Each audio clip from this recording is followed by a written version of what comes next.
نعمت سے مراد رسول اللہ صلی اللہ علیہ وسلم کی ذات ہے،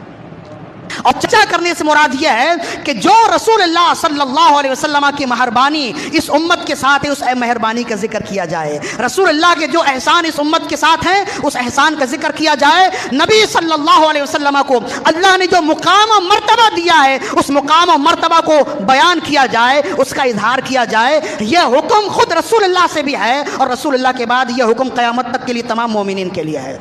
نعمت اللہ ہوا محمد الرسول اللہ، امام بخاری کی روایت ہے کہ نعمت سے مراد محمد الرسول اللہ صلی اللہ علیہ وسلم کی ذات ہے، اس لیے کہ چاہے اعمال ہو چاہے عبادات ہوں، تمام اعمال و عبادات اگر صدقہ ہے تو وہ رسول اللہ کا صدقہ ہے۔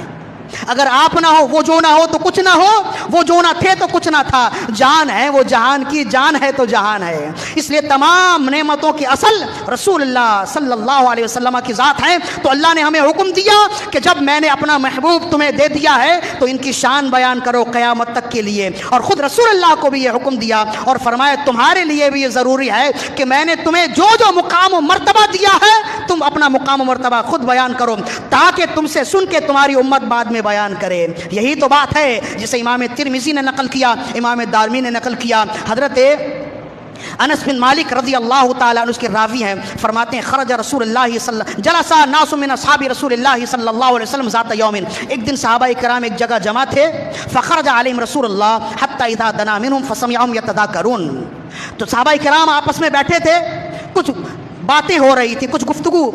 کا سلسلہ چل رہا تھا، تو کہتے ہیں نبی کریم صلی اللہ علیہ وسلم بھی وہاں سے گزرے، آپ نے دیکھا کہ صحابہ کرام وہاں موجود ہیں، کچھ مکالمے ہو رہے ہیں، کچھ تذکرہ ہو رہا ہے، تو آپ تھوڑی دیر کے لیے چھپ گئے، آپ سننا چاہتے تھے کہ صحابہ کرام کیا گفتگو کر رہے ہیں۔ تو صحابہ کرام کی گفتگو تو ایسی ہوتی تھی جیسی ان کی شان ہے، جیسا ان کا مقام و مرتبہ ہے، وہ ظاہر میں بھی ایسی تھے، باطن میں بھی ایسی تھے، وہ مسجد میں جیسے ہوتے تھے اپنی خلوت قدموں میں بھی ایسے ہوتے تھے، اپنے کمرے میں بھی ایسے ہی ہوتے تھے جیسے مسجد میں ہوتے تھے۔ ہماری طرح دو رنگی ان کے اندر نہیں تھی کہ ہم مسجد میں کچھ ہوتے، لوگوں کے درمیان میں کچھ ہوتے اور اپنے گھر میں کچھ ہوتے ہیں، ایسا ان کا مقام و مرتبہ نہیں تھا۔ اسی وجہ سے تو لوگوں نے کہا کہ خلوت میں، تنہائی میں تمہاری جو کیفیت اور صورت ہوتی ہے وہی کیفیت اور صورت تمہاری اصل اوقات ہے، وہی تمہاری اصل ہے۔ تم تنہائی میں جس حالت میں ہوتے ہو، جس کیفیت میں ہوتے ہو، جس عمل کے ساتھ ہوتے ہو، جس نیت کے ساتھ ہوتے ہو، وہی تمہاری اصل ہے۔ لوگوں کے سامنے تو تم نے نقاب اوڑھا ہوا ہے، انسان کی اصل وہی ہے جو اس کی تنہائی میں ہوتی ہے۔ اسی لیے رسول اللہ نے فرمایا کہ تم میں سے بہتر وہ ہے، اچھے اخلاق والا وہ ہے جس کے اخلاق اس کی بیوی کے ساتھ اچھے ہوں۔ اس لیے کہ باہر تو انسان بہت اخلاق والا ہوتا ہے، گھر میں جا کر اپنی بیوی سے جھگڑتا ہے، اہلیہ سے جھگڑتا ہے۔ فرمایا اچھے اخلاق والا وہ نہیں جو لوگوں کے درمیان میں دوستوں کے ساتھ میٹھی میٹھی بولی بول رہا ہو اور اچھے اخلاق کے ساتھ ہو، اچھے اخلاق والا وہ ہے جو اپنے گھر میں خلوت قدہ میں اپنی اہلیہ کے ساتھ اچھے اخلاق کا برتاؤ کرے۔ تو صحابہ کرام گھر میں بھی ایسے ہی ہوتے تھے اور مسجد میں، بازار میں بھی ایسے ہی ہوتے۔ تو کہتے ہیں کہ جب رسول اللہ صلی اللہ علیہ وسلم ان کے قریب گئے تو آپ نے سنا فسمعہم، تو صحابہ کرام ایک دوسرے سے کہہ رہے ہیں کہ فقال بعضهم، ایک نے کہا ان اللہ اتخذ ابراہیم خلیلا، اللہ نے ابراہیم علیہ السلام کو اپنا خلیل بنایا ہے۔ کتنا مقام مرتبہ ہے کہ اللہ نے ابراہیم علیہ السلام کو اپنا دوست بنایا۔ وقال آخر، دوسرے نے کہا کہ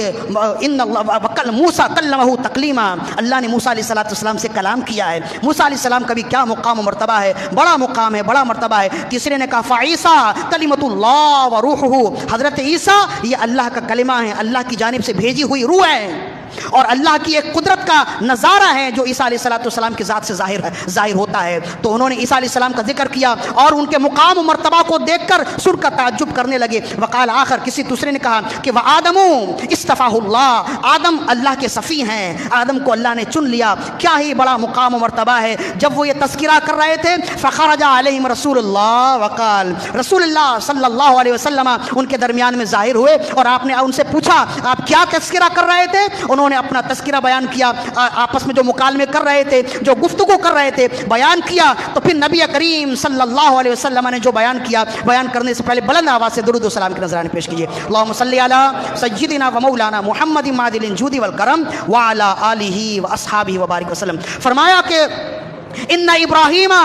خلیل اللہ وہو کذالک، بے شک ابراہیم ایسے ہی ہیں جیسے تم نے ان کا ذکر کیا ہے، بے شک ابراہیم اللہ کے خلیل ہیں اور بے شک ایسے ہی ہیں، وہ موسیٰ کلیم اللہ، اور موسیٰ اللہ کے کلیم ہیں، نجی اللہ اور اللہ کے نجی ہیں، وہ کذالک وہ ایسے ہی ہیں جیسے تم نے ان کا ذکر کیا، وہ عیسیٰ کلمۃ اللہ و روحہ، اور عیسیٰ اللہ کا کلیمہ ہے، اللہ کی روح ہے، جیسے تم نے کہا بے شک وہ ایسے ہی ہیں، وہ آدم صفی اللہ، اور آدم اللہ کے صفی ہیں، آدم اللہ کے خلیفہ ہیں، جیسے تم نے کہا بے شک ویسے ہی ہیں، وہ انا حبیب اللہ، لیکن میں اللہ کا حبیب ہوں، انا حبیب اللہ، آپ خود اپنی شان بیان کر رہے ہیں، انا حبیب اللہ، میں اللہ کا حبیب ہوں، اور فرمایا جانتے ہو حبیب اور کلیم میں کیا فرق ہے، حبیب اور خلیل میں کیا فرق ہے، فرمایا کہ انا حامل لواء الحمد یوم القیامہ تحتہ آدم فمن دونہ ولا فخر، حبیب وہ ہے کہ قیامت کے دن لواء الحمد کا جھنڈا میرے ہاتھ میں ہوگا، لواء الحمد میرے ہاتھ میں ہوگا، آدم اور تمام مخلوق اس جھنڈے کے نیچے ہوگی، یہ ہے حبیب، یعنی میں ایسا اللہ کا حبیب ہوں کہ میرے جھنڈے کے نیچے آدم علیہ السلام بھی ہوں گے، نوح علیہ السلام بھی ہوں گے، موسیٰ علیہ السلام بھی ہوں گے، عیسیٰ علیہ السلام بھی ہوں گے، تمام انبیاء کرام میرے جھنڈے کے نیچے ہوں گے، فرمائے ولا فخرا، لیکن یہ میں اظہار تشکر کے طور پر کہتا ہوں، اظہار فخر کے طور پر نہیں کہتا ہوں، وَأَنَا أَوَّلُ شَافِعٍ وَأَنَا أَوَّلُ مُشَفَّعٍ یوم القیامہ ولا فخرا، اور قیامت کے دن سب سے پہلے میں شفاعت کرنے والا ہوں گا، اور قیامت کے دن سب سے پہلے میری شفاعت قبول کی جائے گی، اور اس میں بھی مجھے کوئی فخر نہیں ہے،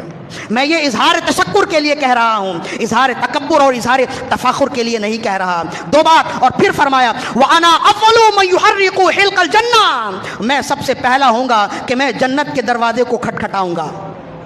فَيَدْخُلُهُ اللَّهُ تَعَالَى لِي، اور سب سے پہلے جنت کا دروازہ اللہ میرے لیے کھولے گا، فَيُدْخِلُنِيهَا وَمَن مَّعِيَ مِنَ الْفُقَرَاءِ الْمُؤْمِنِينَ، اور اللہ مجھے بھی سب سے پہلے داخل کرے گا، اور فقراء مسلمین کو سب سے پہلے داخل کرے گا، سب سے پہلے میں جنت میں داخل ہونے والا، اور سب سے پہلے میری امت جنت میں داخل ہونے والی ہے، ولا فخرا، اور اس میں بھی مجھے کوئی فخر نہیں ہے، یہ اظہار تشکر کے طور پر ہے، اظہار تکبر کے طور پر نہیں، تین باتیں، اور فرمائے وَأَنَا أَكْرَمُ الْأَوَّلِينَ وَالْآخِرِينَ علی اللہ ولا فقرا، اور شروع سے لے کے آخر تک جتنے لوگ آئے ہیں سب سے زیادہ اللہ کی بارگاہ میں مکرم اور معظم ہوں، مجھ سے زیادہ مکرم اور معظم، مجھ سے زیادہ شان و عظمت والا نہ کوئی آیا ہے نہ کوئی آئے گا، ولا فخرا، لیکن یہ بھی بیان میں اظہار تشکر کے لیے کہتا ہوں، فخر کے لیے نہیں کہتا۔